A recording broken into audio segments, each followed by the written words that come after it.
রাত ৩টে। মসজিদের সামনে একজন হিন্দু মহিলা মাটিতে পড়ে অজ্ঞান, আর পাশে দাঁড়িয়ে আছেন একজন ইমাম, রোজাদার, ক্লান্ত, তাহাজ্জুদ শেষে ঘরে ফেরার পথে। সেই মুহূর্তে তিনি কি করলেন? এই একটা সিদ্ধান্ত পুরো শহর বদলে দিয়েছিল। শুনুন শেষ পর্যন্ত। আলোর গভীরতায় আপনাকে স্বাগত। বাংলাদেশের একটা ছোট্ট শহর, নাম ধরুন নলডাঙ্গা। শহরের প্রাণকেন্দ্রে একটা পুরনো মসজিদ। সেই মসজিদের ইমাম হলেন হাফেজ আব্দুর রহিম সাহেব। বয়স ৫০-এর কাছাকাছি। সারা জীবন ধর্মের পথে চলেছেন। মানুষ তাকে শ্রদ্ধা করে। তিনি কড়া মানুষ, কিন্তু ন্যায়পরায়ণ। রমজান মাস চলছে। সেহরির সময় উঠে ফজরের নামাজ পড়াচ্ছেন, তারাবির নামাজ পড়াচ্ছেন। সারা দিন রোজা রেখে সন্ধ্যায় মসজিদে বসে থাকেন। তার একটাই চিন্তা, মানুষ যেন আল্লাহর পথে থাকে। কিন্তু এই রমজানে এমন একটা ঘটনা ঘটল যা তার সারা জীবনের বিশ্বাসকে আরও মজবুত করে দিল। মসজিদের ঠিক পাশেই একটা হিন্দু পরিবারের বাস। পরিবারের কর্ত্রী হলেন সাবিত্রী দেবী, বিধবা মহিলা। একমাত্র ছেলেকে নিয়ে থাকেন। ছেলে শহরে কাজ করে, মাসে একবার আসে। সাবিত্রী দেবী একজন সহজ ভদ্র মানুষ। মসজিদের পাশে থাকলেও কোনোদিন কোনো ঝামেলা নেই, বরং ঈদে ইমাম সাহেবের বাড়িতে মিষ্টি পাঠান।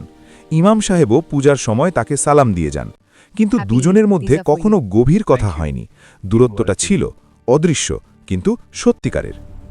রমজানের ২০ তারিখের রাত, লাইলাতুল কদরের সম্ভাবনার রাত। ইমাম সাহেব তাহাজ্জুদের নামাজ পড়ে মসজিদ থেকে বেরোচ্ছেন। রাত তখন ৩টে। হঠাৎ তিনি দেখলেন মসজিদের সামনের রাস্তায় কেউ পড়ে আছে। তিনি কাছে গেলেন, দেখলেন সাবিত্রী দেবী মাটিতে পড়ে আছেন, মুখ ফ্যাকাশে, শ্বাস নিচ্ছেন কিন্তু অজ্ঞান। ইমাম সাহেব এক মুহূর্ত থামলেন না, সঙ্গে সঙ্গে ডাকলেন, কেউ আছো, সাহায্য করো। মসজিদের খাদেম দৌড়ে এলো। দুজন মিলে সাবিত্রী দেবীকে তুলে ইমাম সাহেবের বাড়ির বারান্দায় নিয়ে গেলেন। ইমাম সাহেবের স্ত্রী পানি এনে দিলেন, মাথায় পানি দিলেন। কিছুক্ষণ পর সাবিত্রী দেবীর জ্ঞান ফিরল। চোখ খুলে তিনি দেখলেন ইমাম সাহেব তার সামনে বসে আছেন, উদ্বিগ্ন মুখ।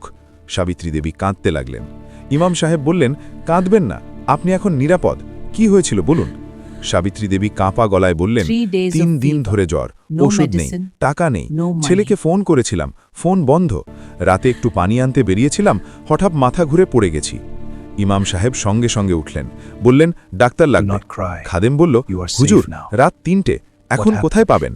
ইমাম সাহেব বললেন, ডাক্তার করিম সাহেব আমার মুসল্লি, তাকে ফোন করি। ফোন করলেন।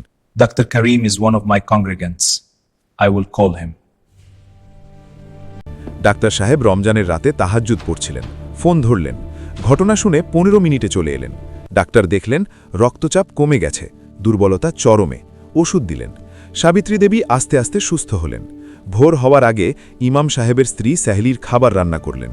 সাবিত্রী দেবীকেও খেতে দিলেন। সাবিত্রী দেবী বললেন, আমি Hindu. I am Hindu and you are fasting. Is this appropriate? আপনারা রোজাদার, এটা কি ঠিক হবে?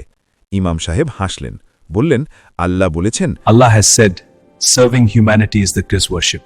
You are a human being, that is enough. মানুষের সেবা করাই সবচেয়ে বড় ইবাদত। আপনি মানুষ, এটাই যথেষ্ট। এর পরের অংশ দ্বিতীয় পর্বে জানব ইনশাআল্লাহ। সুতরাং আজ এই পর্যন্ত, সাথেই থাকুন। আসসালামু আলাইকুম ওয়া রাহমাতুল্লাহ।